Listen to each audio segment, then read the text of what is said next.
Welcome to the HubZone Chamber of Commerce's Small Business Panel Session.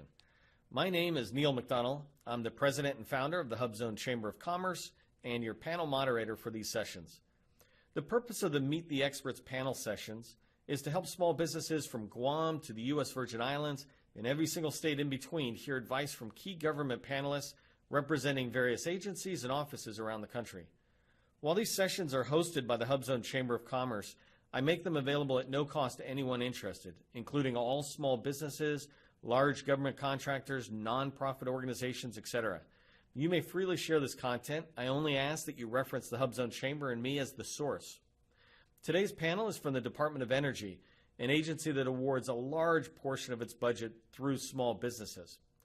Our panelists in this session are Christy Jackiewicz, the acting director of the DOE's Office of Small and Disadvantaged Business Utilization, or the OSDBU; Gary Lyttek, a senior business source manager in the Office of Acquisition and Project Management with the National Nuclear Security Administration; and Lani MacRae, a small business program manager in the Office of Energy Efficiency and Renewable Energy. She's also a previous guest on our Small Business Success Tips podcast. I'm very appreciative of their willingness to participate and know you'll get a lot of tips from the session. I sure did. We did have some technical issues while recording, but cleaned them up the best we could. So just go ahead and focus on the great content and you'll barely notice. Sit back and meet the experts from the Department of Energy. Okay, so one of the things we wanted to talk about is FY19 mission priorities. One of the things we hear from the federal government always is do your homework. You know, the number one piece of advice to small businesses is that we should be doing our homework in energy, learning about the priorities that are out there. And I can go in as a small business person and see energy's big priorities, but then there's shorter priorities like FY19 in particular. And I wanted to find out some information from you guys about what has energy got on its plate coming down. And Christy, I might start with you about from a broader perspective and then go down into kind of lower offices, if you will, on energy with Gary and Lani. But you know, what are the priorities as we go into FY19? Are there certain priorities out there that small businesses can track? Yeah, so I would say probably our biggest priority is just making it easier for small businesses to work with the department. One of those efforts or initiatives are putting in place some all small BPAs that would allow small businesses in every category to be under contract and have a task order relationship with the agency as requirements need to be filled. And so we're kind of looking specifically into areas that impact OSDBU since we're hosting it, also the agency at large, which include administrative services, event management, because events have just, even though they kind of went downhill in 2012, they kind of got back up. And then also marketing services. We have currently a contract for a large public affairs contract. And so we want to balance that with having a contract for small businesses as well. Let me ask before I move on, because that actually was a real gem of an answer for small businesses to hear that and perhaps go in and follow up on it. But just expanding on the priorities, is there certain things like, you know, if I look at the VA, it's, you know, we might want to end homelessness for veterans next year, or I don't even know how to describe it, but like energy, we want to have more wind farms or something. Or does energy put those same kind of annual priorities, or is it more of a, you know, long range? Right. So energy does a lot more for small business than what OSDBU is responsible for. We are required by the Small Business Administration to kind of focus on these goals on HubZone, Woman-Owned, 8A, Services Able Veteran, and of course our basic small business. But the department as a whole has so many programs, including looking at opportunities where businesses are bringing in new technologies to improve overall economic growth and protection for the country. And so probably Gary or Lani could speak to some of those ad hoc opportunities that are out there that are outside of the OSDBU. Well, maybe we'll do that handoff right to you, Lani, on your thoughts out there. Yes, well, I represent an office that is probably a second tier level office in the department. It's the Office of Energy Efficiency and Renewable Energy. And this office has specific needs for these specific technologies. And pretty much the procurements follow the program manager's research needs and priorities for that year and the years to come. So most of the procurements that we have are services, engineering services, highly technical, that type of procurement. In addition to, we always look for a lot of trades, trade type companies to connect with a huge effort that is the retrofitting of federal buildings. And since there's 350,000 of those, there's going to be this effort for years to come, and it has been going on since the mid-90s. For years to come, there will be a lot of different procurements to retrofit your courthouse, your state house, any kind of federal building in your town or city. A lot of them have all sorts of programs where not this year, maybe not next year, but the year after, they'll be putting things into place. So I've been working a lot in the last couple of years connecting the trades, which I think there's tons of trades in the HubZone community, with the IDIQ holders for the federal building stock. They have the responsibility to do that. So it's kind of complicated to go in through here, but when they connect up, then the IDIQ holder, a large business, a prime, has a job, and then they need a lot of subs. So my focus has been connecting those two entities up. Well, let me dig a little bit into that before Gary, we go over to you. It's kind of the same question, but Lani, let me stick with that for a second, because it's really fascinating on what you're describing, because you are describing work that we as small businesses could see. You're talking about energy is trying to lead the charge on making these buildings more energy efficient. Right. Right. And so are the IDIQs already out there? And when you say trades, you're talking about those of us small businesses that could add something to that effort of modernizing a building? Exactly. So the prime gives a call and says, "Hey, Lani, do you have any electrical firms in the state of Washington?" And so then I go searching through a database I keep, and I'm connecting all the time with these type of businesses, and because they like to hire local, right? They used to fly their crews around, which is very interesting, and they now have to hire local.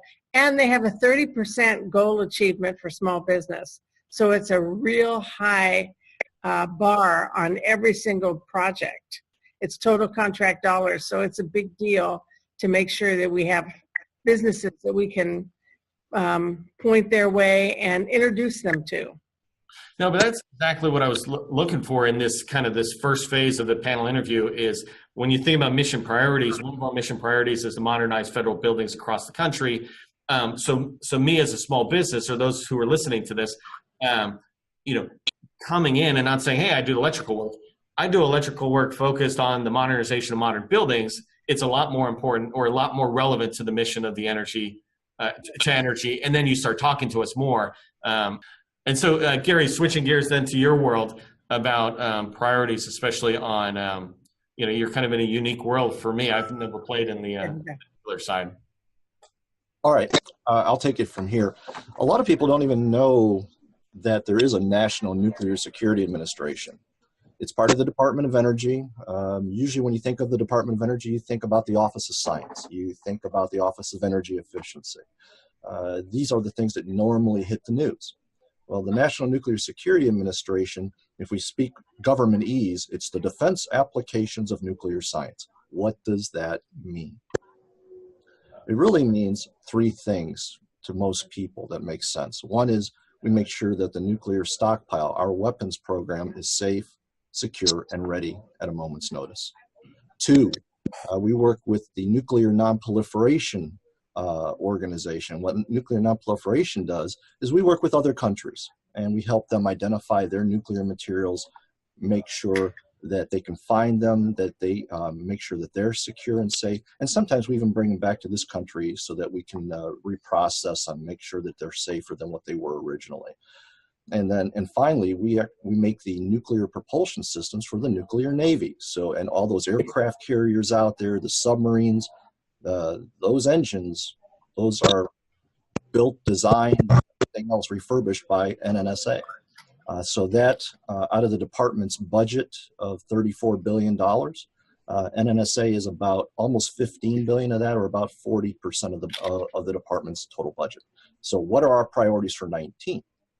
All right, our priorities for 19, one is we're refurbishing weapon systems. It's really one of our primary missions. So we look for certain small businesses to have those nuclear certifications that we always look for. Two, we look for facilities refurbishment help. I think our budget is about $2 billion in FY19 to refurbish facilities across our complex. Cybersecurity is, of course, a paramount issue for NNSA. Considering what we do, infiltration into our systems would be detrimental to the nation. So we want to make sure that our systems are cutting edge and leading edge. And so those are our most significant priorities for NNSA. Most of our work then, of course, is done not necessarily through the program office here, but we use our national lab facilities. So all our national lab structure, Sandia National Lab, Los Alamos National Lab, Lawrence Livermore National Lab. That's where the small businesses, in my view, really need to focus when it comes to those mission priorities I just talked about. So when you think about the things I've just mentioned, you talk to those labs, mention those types of subjects when it comes to high-speed computing or facilities refurbishment or whatever I've mentioned. That's where you go to our lab structure to really get those big opportunities. Do you, and that's awesome. I mean, I know even for myself, I'm just learning a ton listening to this. And I told you that was a space I stayed out of in energy. But just because I thought it was like so, that as a small, maybe I wouldn't fit in. But it sounds like you're saying smalls do have a place in supporting the mission. When you look at that, are smalls tending to be more subbing in there, or do you see smalls even having prime opportunities at the labs and on the NNSA? Yeah, NNSA, exactly. You just have to stutter there at the beginning and you're covered. So NNSA, you love it, don't you? Yeah, so yes, when it comes to the smaller buys, that is through our laboratories, and they do thousands and thousands of buys at the smaller dollar values every year. And just clarify, when you say smaller dollar value, what does that mean to you when you say that? Oh, yeah, that's true. My smaller ones sometimes can, yeah. All right. So what we were talking about earlier, some things, a lot of buys below the simplified acquisition threshold, so $250,000. Sometimes you would be surprised at the number of transactions at our laboratories, even below 10,000 or 25,000. Mm-hmm. So if you're just a starting small business and you've heard about the National Nuclear Security Administration, you want to look at our laboratories for your opportunities, especially at those low dollar values, to get yourself kicked off. Yeah. Yeah, it was funny. I heard somebody actually talking about 250, and this is on the contracting world. They were saying that's small. And so when you say small, you're describing it actually as almost a formal way of saying it. And when they were saying small, they were dismissing it as, that's small. I'm like, wait. You know, 4 250s add up to $1 million. 4 million add up to 4 million. That's it. Like most American small businesses don't even get to $1 million in revenue. And so 250 is large when, you're below $1 million or generally even below $3 million, every 250 counts. And so that's something we'll talk about in a second as we move forward on it. But that's perfect because that goes into what I think I was learning a little bit from Lani at an event we did in July 2018, just to reference it in the video here for DOE about the labs are a great place to get in and support, especially, if you're in a state right around there, get to know them and you can really build those relationships and then build your company. If I could give you one more thing, just to bring that point home about what the opportunities are. For every dollar that NNSA spends for a prime contract, our national labs spend 8. So 8 times more opportunities for small business at our national lab structure compared to my prime contracting opportunities. Wow. And it's 5%, right, Gary? Say that? It's about 85%. Right. Most of our money in the Department of Energy flows through our national labs. And what Christy absolutely said is right, is about 85% of our money flows to our national lab structure. And from that, our national labs commit, on average, around 45 to 48% of their dollars of what they subcontract out for goes to small business. It is huge. Yeah. Yeah, No, that is awesome. I think another good point to that is that a lot of people are not aware that energy actually does meet its small business goals. I get information from small businesses all the time who say, hey, you're not meeting your goals. And we've had an A on our scorecard since 2015. And so we do meet our small business goals. It's just because of the way the labs dollars are calculated over to what's not counted in the federal procurement data system. You don't see the dollars on the scorecard that SBA publishes. But we do have those, legislation did allow us to count those dollars towards our prime. And so we have successfully been meeting those small business goals since 2015. Yeah, I mean, just listening to this, if I was a small business, which I am, but, if I was a small business around one of the labs, I'm looking at this saying this is a perfect opportunity. And if I happen to attend an event like the one in Denver that you guys hosted, you begin to see the commitment at the leadership level too. That Lani was like the director, somebody of NREL or NREL was out there talking, and they were demonstrating. He was demonstrating his commitment as well, and he was a small business owner who then was in the government now, or who's now in the government. And just listening to what you guys are saying and here, I feel like energy is almost this untapped area for small businesses that I will start becoming a big advocate for. So yeah, absolutely. And even larger than the event we did at NREL, the whole agency hosts an event once a year that we had in May in Houston, and next year it will be in Pittsburgh. And the everyone, Ozdebu, the senior procurement executive sends his people, the contracting NNSA shows up, Lani's people, all the labs, our small business program managers. So DOE has definitely been making an effort to be visible and show small businesses that there's a place for them.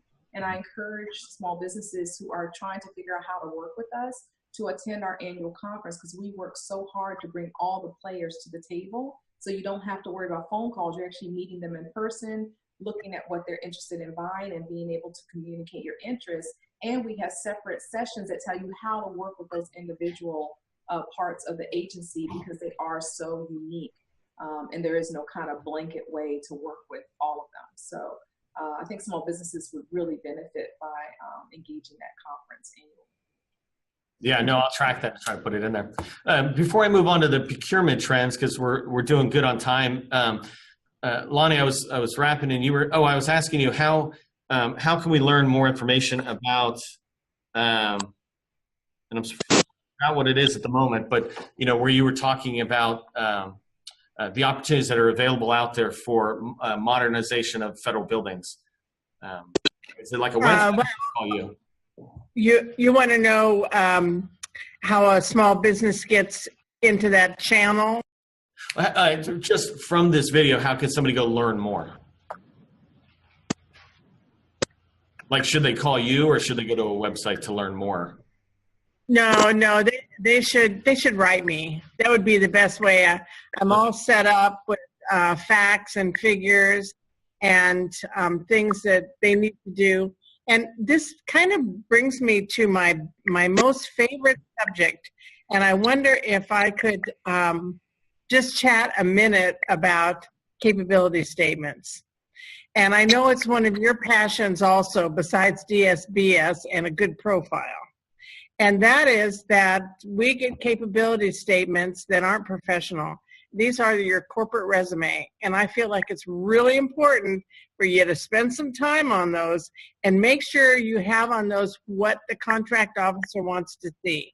And you got about 3 to 6 seconds. That's all the time you get when a CO looks at your stuff.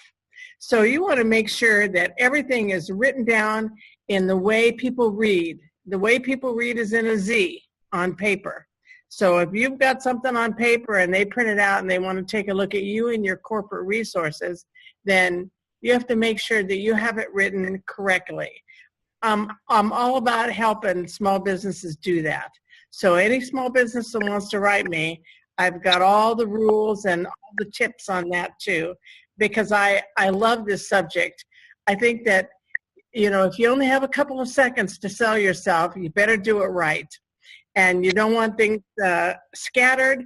You don't want things not to match. You want to make sure that it doesn't have to be expensive branding. You can lay out your own stuff, but you want to lay it out correctly so that when somebody reads it, they read in a pattern and they can take in what you've got.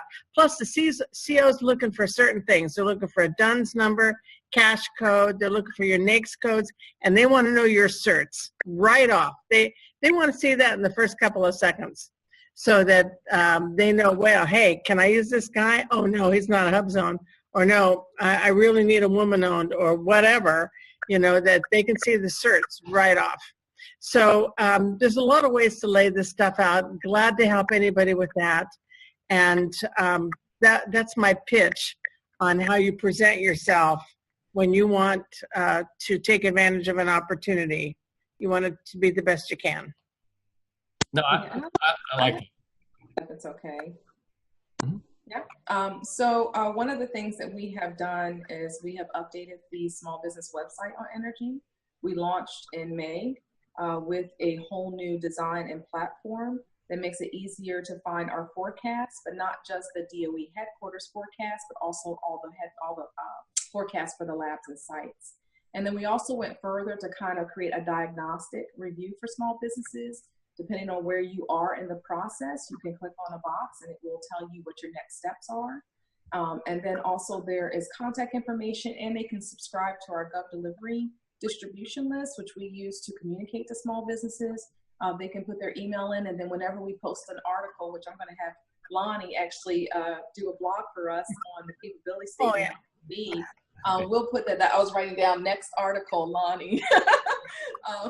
We'll post that up, and then that information is available for everybody. And talking about securities, which we had an off-call conversation earlier, we actually posted what is the security process for DOE for reciprocity. So if you've been, you have your clearance in one place, how do you get that process through DOE? So we do have an article up on our site for that.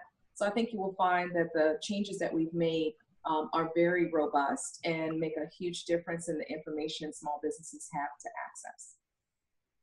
Yeah, let me throw something in there, Neil. This is a really good site. And by the way, in the field, I'm hammering on the COs every single month. First of the month, I go around and say, what do you got? What can I post? What should go in the DOE forecast? And I know all my contemporaries do that also. And talking about the contemporaries, that's what this point of this sentence is. You can go on that website, the DOE small business website, and you can get a directory of all the small business professionals in the DOE complex. And there's a lot of them. So if you want the gal who works at Fermi and as a small business advocate, you can call her up. The phone number's right there. So that's in every national lab. You want to go to Berkeley because you know they got something that you need. You've studied that. You know that they have an opportunity that you could reply to, and let me put it a little better. Then you got that person's phone number, address, email, the whole bit. And that's across the complex. So it is a wealth of info. Let me take the framework and flip it, because we slid naturally into market research type conversation. Let me put that in the middle, and I'll push out procurement to the end so that I keep with this rather than go away and come back. One of the things that Wayne Gretzky, and I'll say this time and again, old hockey pro talks about: never skate to where the puck is, skate to where the puck is going to be. And in market research, I'm trying to advise small businesses the same thing. You want to be where the market research eyes are going to be looking. Where is that? Like, what, from an energy standpoint and from your guys' standpoint, when you're looking out to the field, not looking at your own internal collection of capability statements that you got, but when you do market research or your peers do market research, what typically does the process? And Gary, I might start with you on this, because Lani, you and I have had a lot of conversations, and maybe we'll come back towards you on that. But where do you do market research, or your peers do market research? Okay, the topic of market research. I'm glad you brought this one up, Neil, because market research is an area that I think a lot of times gets the short end of the stick when it comes to a procurement. Normally, there's a requirement that comes out. You got to get it done by a very short period of time, and the market research kind of gets done in a real narrow time frame. Well, Christy and I and others, we've been working together to try to get that market research done really early on in the procurement process. Let's look at long range forecasting 2-3 years out. Let's see what our requirements are. Can we start positioning ourselves? The small business office at DOE, the program points of contact for small business, the program office itself, SBA. Can we get all the right players in the room way ahead of time? And then we can develop what we consider not only the acquisition planning, but a market research approach. And the market research approach, we can finally get together as a team, kind of like a little IPT, if you will, and say, what is the best way for us to reach the small business community? What are the types of things do we need to do? Is it a sources sought? Is it a request for information? Is it that we just go to different sites that have maybe concentrations of the types of businesses that we're looking for? But all in all, we want to do this earlier on in the process, and that's where the department is truly going here with our new small business policy. When it comes to market research, the sooner the better, and that's the way we're looking at it now. What's IPT? Just expand on integrated product team. I'm sorry, integrated product team. Basically, a group of folks get together and say, what do we think is the right thing to do here, and from the right disciplines that make a difference. Right, I'd love to talk to you about simplified acquisition. Perfect. Do you want me to do that? Yeah. Okay, great. So we use it in our office to great success, particularly on directed acquisitions, such as subscriptions. There are only some particular companies that have certain research and certain indexes and products that we can use for scientific questions and articles and trends and whatever's going on in the world. So that would be the type of under the threshold purchases we would make, and we usually make them as a Joe Fock. So that's what I have to tell you about that. And besides that, most of our procurements, the majority are large. So they're over the simplified acquisition threshold. But the ones that are under, sure, we use that to great satisfaction. Everybody's happy, and it's quick. Perfect, thank you. And then, Christy, as we talk about large procurements, and we're talking about vehicles, et cetera, one of the questions that comes up is the difference between GSA and other IDIQs. For example, GSA obviously is an IDIQ, it's a vehicle, but most of us look at a GSA schedule as almost the first entry for an IDIQ as a small business. But what's the trend for vehicles in trying to consolidate procurement or purchasing within energy using these type of vehicles? Right. And it's funny you asked me about GSA because I had 27 years in GSA. Okay. So, yes, the schedules program is one part of acquisition with GSA. There's also GWACs, OASIS. There's IDIQs that stand on their own that are used by the Public Building Service. And so, yes, it is a great doorway to small businesses, but the small business does need to do the research to find out how the agency is purchasing, because not every agency purchases through the GSA schedules program or through other GSA contracts.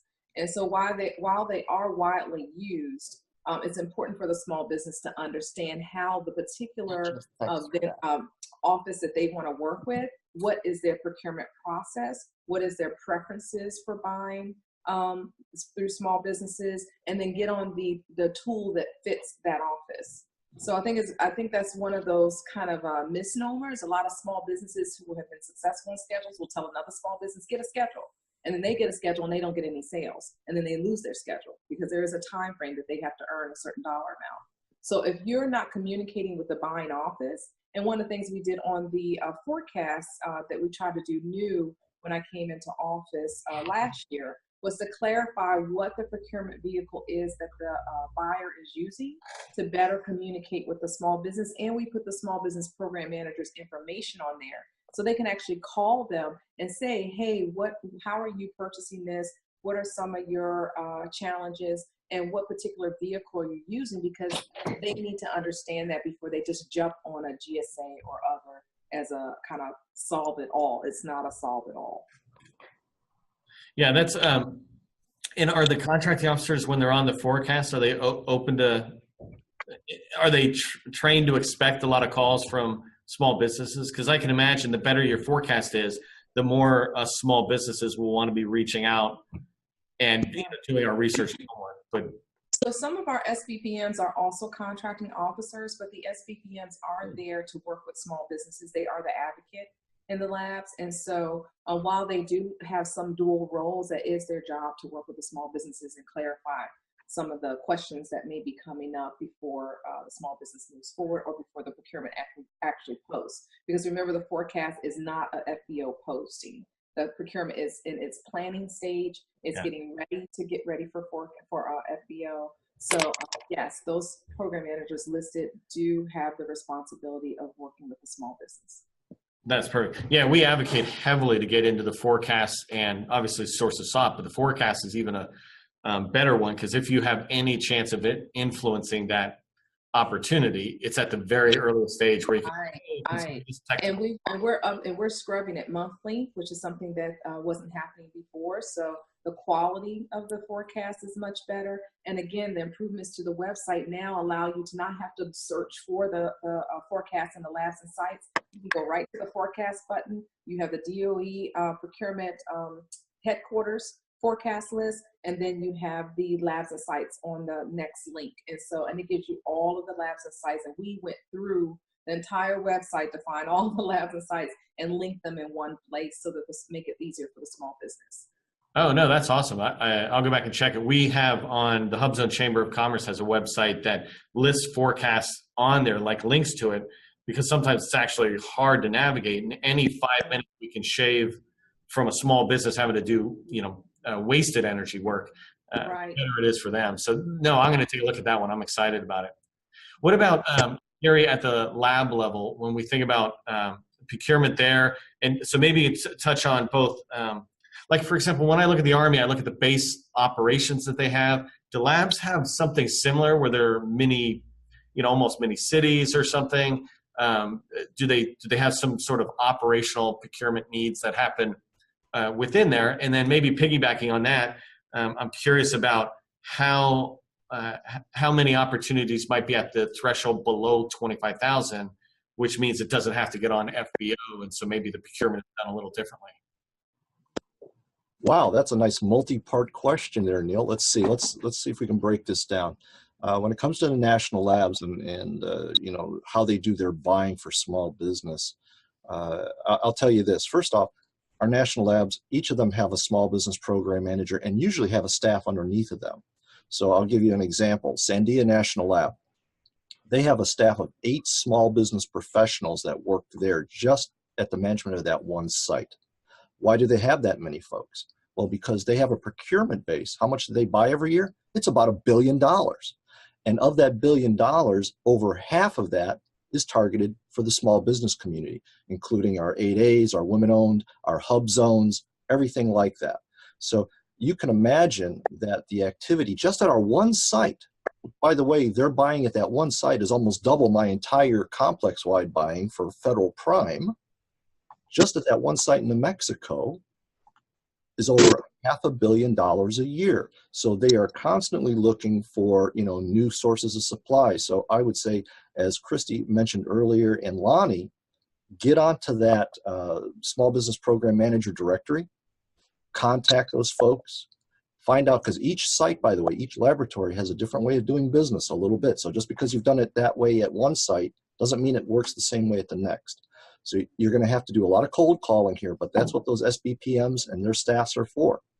Get to them, talk to them, understand what their operations are, find out how it is they get on those preferred vendor lists, and make sure that you're on it. And if you have a change in your capabilities, make sure they know about it. And it is really a squeaky wheel type of proposition. You make sure that they know that you're there, ready, willing, and able to do the job. You also mentioned subcontracting. When you think about subcontracting at a national lab, you almost need to think about that almost like a prime contract at a normal agency, because mine was like Sandia, they're as large as some federal agencies. So their subcontracts are as large as a federal prime contract. So you have to keep looking at those type of things. So that's where it comes to the next thing. Small businesses have got to learn the team. I know you've heard it before and you've heard it again, but those teaming arrangements are absolutely essential to being a winner. And yes, that may be teaming as a sub with another small business or a team of small businesses to be able to get to a particular requirement or particular need. But that's how you start. Then once they get used to you as a sub and they see that you bring a real expertise, then you can start looking at doing your subcontracts directly with the lab. And then finally, guess what? Then you can go ahead and look at doing the federal prime contracting as well, so you can also get that exposure. And then, and one more thing when it comes to, okay, you also asked about the smaller side of the house. Yeah. Labs really do the majority of the small buys.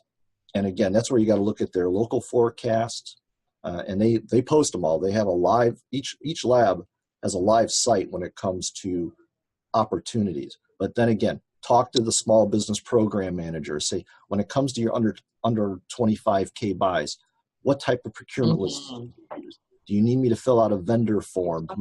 What do you need out of me to make me successful, to make you successful, right? And so that's where the majority of the small business opportunities come at the 25K level with our labs. No, that's perfect. And I appreciate that, because that's what people are trying to see. When we're trying to get in there, it's something we advocate. And I said this at the beginning. The audience we're targeting is really in the early stages, whether it's early in time they've been in business or like under $3 million. And if we're under $3 million, I feel like we're still trying to get our feet wet in here, or our feet are wet. Now we're trying to get our legs wet. And understanding how to get in there and knock on doors. I'm amazed that there's 8 small business professionals there. Because, one site, yeah. Yeah, and that really goes into something that we're trying to do, is to teach people. You said the squeaky wheel. You cannot be a squeaky wheel if you're knocking on everybody's door. It's almost hard enough if you're trying to do it just in energy and all the labs. But if you're also trying to target the Air Force and other civilian agencies and all these agencies, and you're a company that's less than 3 million, then the good chance is that, maybe you got 3 people tops who are operational people, and you're really not even going to be there long enough to be a squeaky wheel. You'll be a nice little distraction. So I like that, because you're driving us back into focus. Let me ask you, and I don't know, Christy, if this goes with you or with, Gary, if you want to answer this, but one of the questions we got from attendees who are going to be listening to this video is about, in the pre-proposal phase or pre-RFP phase, so in the source of sod area, and we see a vehicle might be chosen or listed, or we see a NAICS listed, what's the likelihood that a small can try to influence the NAICS to be changed to a different NAICS? For example, some of those NAICS out there in the IT world, $7 million is the cap. But if you flip over to my own primary NAICS, it's 38 million is the cap. So there's, for us smalls, there's obviously a preferred reason we would want to go that direction. How much influence do we have on that with whoever the power be is, I guess the contracting officer? Christy, if you like, I could give it a specific example. In this case, we had a GSA buy here at NNSA headquarters for technical engineering professional services. And so part of our market research when it came to the RFI and the source of sought was, we want questions. So we had a Q&A period, so to speak. Matter of fact, we did this in 2 ways. One is the incumbent small business teams. We sat down and had one-on-one discussions with each team to say what worked during the last one and what do you think could be improved upon. Then we also went out to the public and we asked them the same thing. When it comes to this requirement, we think it's going to look kind of like this under this NAICS code. Do you have any other examples, or maybe one that would make it more small business friendly when we put out the acquisition for real? And we usually do that 2 times around. So this way you say, okay, based on the initial feedback, this is how we've changed it. What do you think? and then we get more feedback, and then we finalize it, and then we send it out. So it is huge. If small businesses don't make the effort to respond to those types of questions where we say, hey, tell us a better way of doing business or how we could do business better, it's really on them, because we're going to respond. Trust me, it is a big deal for us. No, that's perfect. I appreciate it. So as we're wrapping up this panel, and I appreciate you guys sharing your time with us today, do you have any last minute, maybe one last tip, if this was the last thing that small businesses hear from you today on how to be successful in the federal sector, or especially in energy, what's a tip you might share? And we'll start with Christy and maybe Gary, and then try to go over to Lani. Yeah, I would say one of the most important things is responding to the RFI. When a request for information comes out, that is a great opportunity to influence the procurement in what direction it will go. And also when there is open questions during a procurement time, say the procurement is posted and we're looking for vendors to submit their offers. And there is a time when vendors can ask questions. They really should ask those questions, because we are going out to the contractor because we're not the expert. And so I can give you an example where I was working with, I was looking to contract for video services, and I wanted the video services to be within a 30-mile radius to my job because of transportation, and I had to be on the video. And, I thought that I really needed a local vendor. Well, I had a company from Pennsylvania reach out to me, ask questions through the proper process to see if they had a mobile unit, would they be considered, even though they're not in a 30-mile radius. Well, I never knew there was a mobile way to do videos. And so they were able to bring the green screen and the cameras and everything. They actually won the contract, and they were able to bring everything to the table that we needed to do the videos at our facility, which I just didn't have that purview to know that they had that capability. So if they had not asked the question, number one, they may not have ever submitted an offer. And number two, they may not have been considered. And so we were able to share that with all the vendors who were looking to respond to the procurement, that there was flexibility in the location. Yeah, that's a great tip. I try to remind small businesses that the source of sought in the RFI is the time you showcase the differences, and your example on mobile is exactly it, because a lot of us don't live in Atlanta, but we can do work that's coming out of Atlanta. So great, thanks. And Gary? All right, two little things. One is, of course, I'm going to say follow the money. When you see, and that's through our government budget documents, you can see, the public really can see where the money's flowing, whether it's coming to one of our national labs or coming to a particular program. Take the time to follow the money. And then once you see where that money's flowing, that's when you start targeting your opportunities. So that's one thing. But two, Hub Zone. You have to promote the Hub Zone program. And this is something that's needs to be said more often, particularly for Hub Zone, because it sounds kind of odd, doesn't it? The word Hub Zone, it doesn't elicit a emotional response. People don't get what that means just by hearing the phrase. So we need to take more time to say Hub Zone and what it really means, and why you should get just as emotional about Hub Zone as you do the other programs. Yeah, no, that's perfect. And the idea out there of the Hub Zone program is one of the reasons the Chamber exists, is we just want to increase the noise, get the dialogue going about the Hub Zone program, to say that it exists. Somebody once said in the SBA, they once said that the Hub Zone program is the best kept secret, and we're trying to stop it from being a secret or something. So, good. Yeah. And then, so Lani, I don't know if you're able to see, but any last minute tips from your perspective, Lani? Yes.